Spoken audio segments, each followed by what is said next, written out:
Senhoras e senhores, com a palavra o presidente da República, Jair Bolsonaro.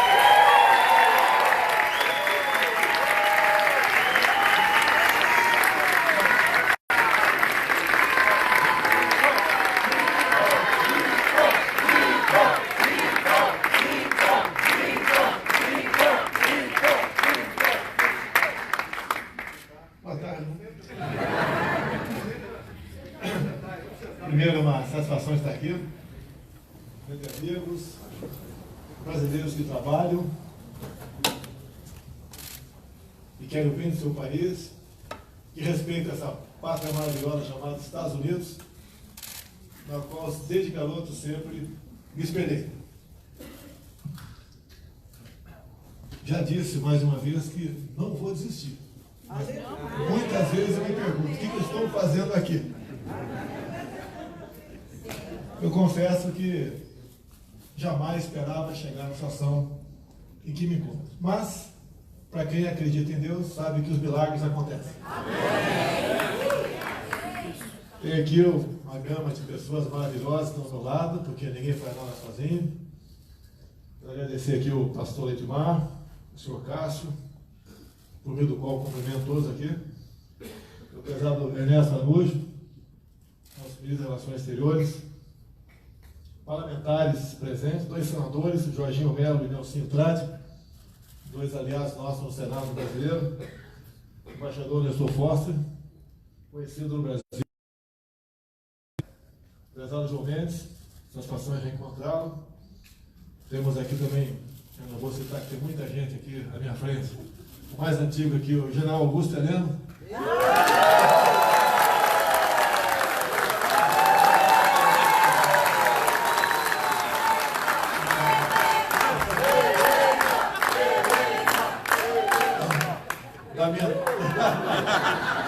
Ele é casado, hein? Aqui tem o general Cid, o general Quatro.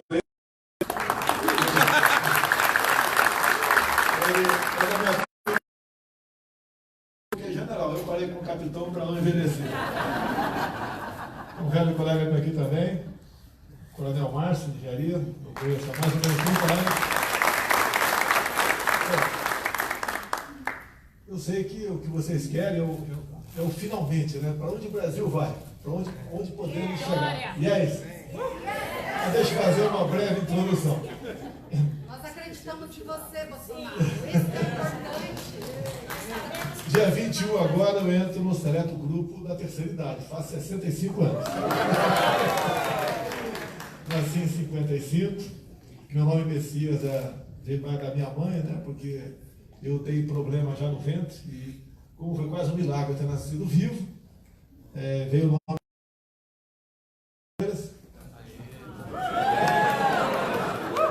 Como meia esquerda do Palmeiras, Jair Rosa Pinto, fazia aniversário dia 21 de março, eu entrei apareceu no meu nome o nome Jair.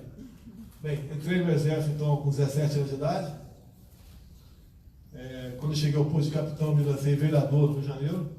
Uma cidade bastante complicada, onde a esquerda falava muito alto, e os militares ainda naquela época não tinham o seu devido reconhecimento do trabalho que fizeram durante aquele período, 64 a 85, mas conseguiram ser o mais votado, então, o Partido Democrata Cristão. O PDC foi o partido que sobrou. Ninguém mais me queria. Então, muitos achavam que a presença minha naquele partido inibiria votações, mas tudo bem, me elegi vereador contra a vontade do meu pai. Meu pai queria que eu continuasse no exército, porque ele achava que se eu fosse general seria presidente da República um dia, e se fosse político não. Uma das raras vezes que descontentei o meu pai. Me elegi vereador então, 2 anos depois me elegi deputado federal e fui para o nosso querido Congresso Nacional. Logicamente, era o final do governo militar, basicamente. Quase uma centena de anistiados, ex-presos políticos. O cara pegava avião, me assaltava, era preso político.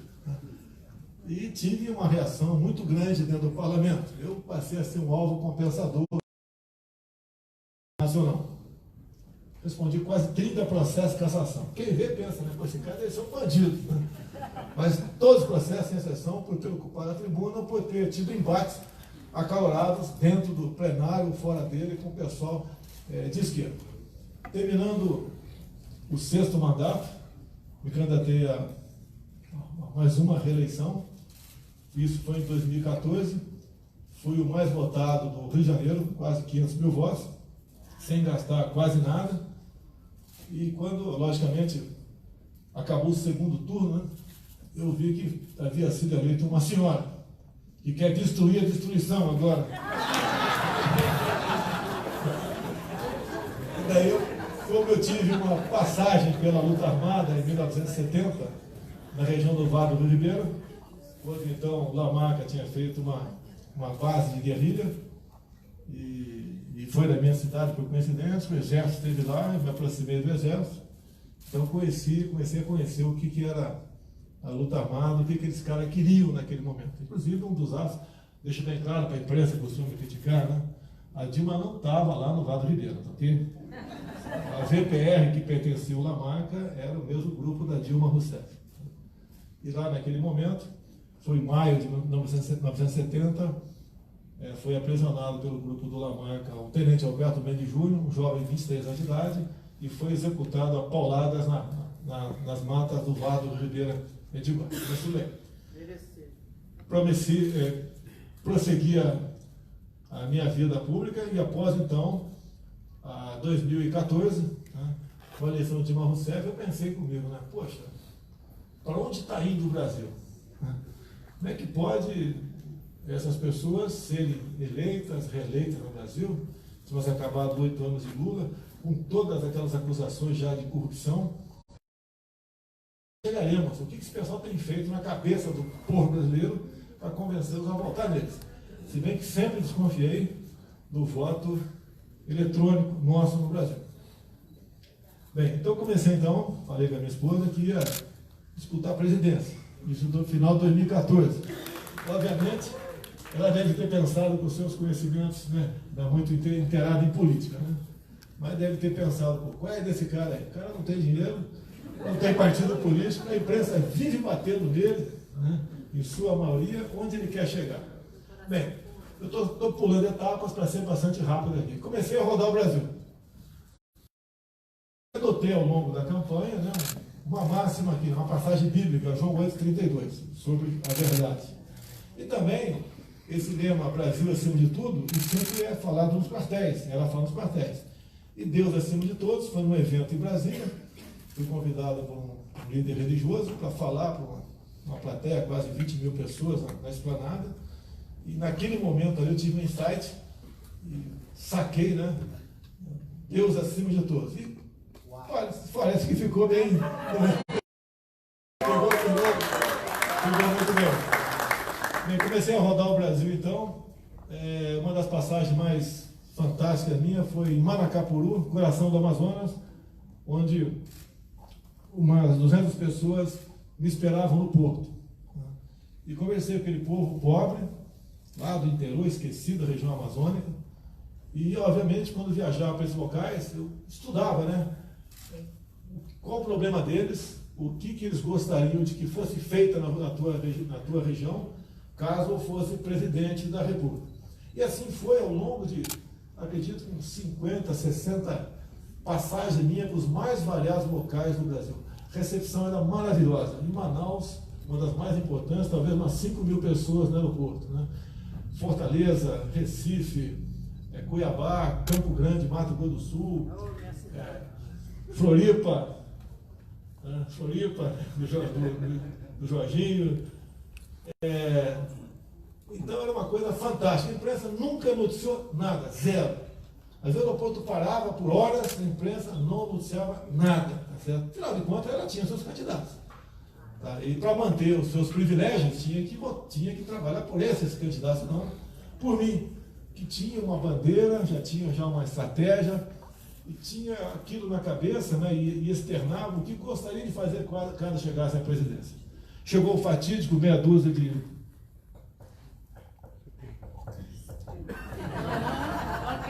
Meia dúzia de setembro, onde um elemento que era filiado ao PSOL me esfaqueou. o que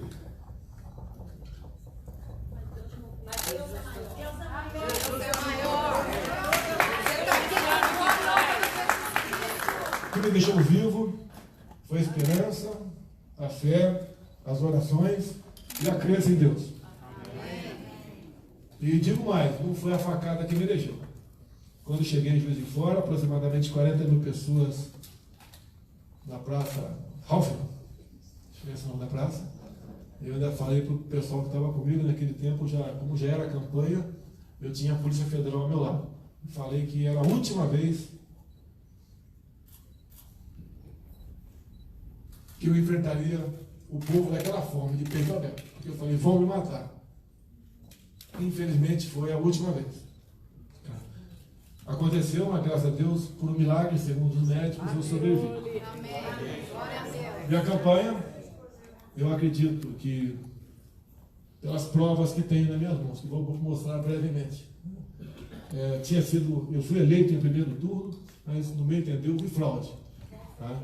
E nós temos não apenas uma palavra, nós temos comprovado brevemente, eu quero mostrar, porque nós precisamos de aprovar no Brasil um sistema seguro de apuração de votos. Caso contrário, passível de manipulação e de fraude. Então, eu acredito até que elegi, porque eu tive muito mais votos no segundo turno do que se poderia esperar. E ficaria bastante complicado uma fraude naquele momento. Bem, nos elegemos, um dos compromissos nossos de campanha foi escolher um ministério técnico. Tenho 2 senadores aqui, eles sabem. Não é fácil, não foi fácil. A barra é pesada. Tá? O grupo por lá de lá, que é o grupo da esquerda, PT, PCdoB e PSOL, foi para o segundo turno. No primeiro turno ficou para trás, um grupo lá de uma composição de vários partidos, ficou para trás o senhor Geraldo Alckmin, e no segundo turno o outro grupo. Então, eu cheguei e o meu compromisso de campanha eu botei em prática, apesar das dificuldades que não foram poucas, porque era uma tradição no Brasil a participação político-partidária na composição de ministérios, de indicação para estatais e na presidência de bancos oficiais. É o foco da corrupção. Aí está a alma da corrupção. Se até hoje, 12, 13 meses já, 14 meses do nosso governo, não houve nada de corrupção. Não apareceu. Pode ter, está acontecendo, a gente não sabe, né? Mas nada apareceu. Então, a chave do sucesso disso foram as indicações pessoais do presidente, né? Não porque eu conhecia todo mundo. Eu conhecia o João Heleno, conhecia o Almirante Bento aqui das minhas energias de passagem, não conhecia o Ernesto Araújo, mais algum ministro aqui? Secretário da Pesca aqui. Eu conheci o pai dele durante a campanha. Depois, quando ele foi me visitar, o pai dele foi antes das eleições. Eu conheci o garoto Jorge Seife aqui. E confesso que impressionado com os assuntos da pesca. Era um ministério na época, né? Que era tratado como outro qualquer, apenas para fazer partidário. E fizemos o ministério e começamos a trabalhar com toda a dificuldade que tínhamos com o parlamento. Né? Se bem que eu entendo que o nosso parlamento hoje em dia é melhor do que o de anos anteriores. Tivemos um grande desafio, a reforma da Previdência, que tinha que ser feita. Houve a conscientização do parlamento nesse sentido, foi aprovada a reforma e temos mais 2 importantes pela frente que esse mês nós decidiremos com toda certeza apresentá-las, que é a reforma administrativa e a reforma tributária. Mas o grande problema do Brasil não é externo, é interno. É a questão do aparelhamento do Estado, é um grupo forte de esquerda ainda que patrocina o atraso, que você tem que afastá-lo, não pode ser complacente. Foi o Macri na Argentina complacente, perdeu. Foi o Piñera, está sendo o Piñera na Argentina também, está com um problema seríssimo. O Chile, problema seríssimo também. Ele encontra lá com manifestações quase que diárias. quando começaram os movimentos ali, que disseram que era espontâneo, mas mais de uma dezena de estações de metrô foram queimadas simultaneamente, então é orquestrado sim, não há dúvida, aquele pessoal do Folha de São Paulo, agora grupo de Puebla, mudaram o nome, né, mas continua a mesma coisa. E o Brasil, será que estamos livres disso? Eu acredito que se nós bobearmos, volta em 2022 no mínimo, tá certo? E nós temos que trabalhar contra essa proposta. Quando o ministro da Educação entrou, Abraham von Traub, eu falei para ele, se eu fosse você, não aceitaria. E resolveu aceitar. É o ministério mais complicado que tem. É um orçamento bilionário, sempre esteve loteado por partidos políticos. Basta ver que o Haddad foi, se não me engano, por 8 anos ministro da Educação. O Haddad, 8 anos ministro da Educação. É uma coisa inacreditável. E a prova da educação está aí. Na prova do PISA, somos, não é um dos, somos o último. Dentro da América do Sul e fora da América do Sul. Somos o último lugar. É sinal que o Paulo Freire não deu certo. Se a esquerda o trata como ídolo, é sinal que nós devemos desconfiar disso aí. Bem, indo agora para a questão mais importante, né? Um ano depois de governo, se pode falar alguma coisa. Os números vêm demonstrando que o Brasil começou a se arrumar em sua economia. Obviamente, os números de hoje têm a ver, né, a queda drástica na Bolsa de Valores lá no Brasil, no mundo todo, tem a ver com o preço do petróleo, basicamente, que despencou, se não me engano, 30%. Abriu com menos 30%. Tem a questão do coronavírus também, que, no meu entender, está sendo superdimensionado o poder destruidor desse vírus, certo? Então, talvez esteja sendo potencializado até por questões econômicas, né? Mas acredito que o Brasil vai dar certo.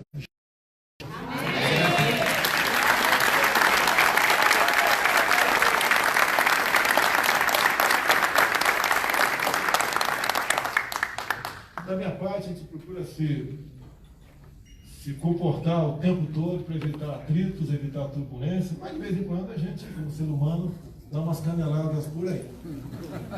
Mas o relacionamento com o parlamento já esteve pior do que está hoje em dia, né? Anteontem troquei umas mensagens com o presidente da Câmara, Rodrigo Maia, falando sobre a questão do dia 15 de março agora, que, no meu entender, é algo voluntário por parte do povo, não é contra o Congresso, não é contra o Judiciário, é a favor do Brasil, que, afinal de contas, nós devemos obedecer, né, e seguir o norte apontado pela população. E que a população quer, o que está em discussão lá em Brasília no momento, não quer que o parlamento não seja o dono do destino de 15 bilhões de reais de orçamento, que para nós é muito...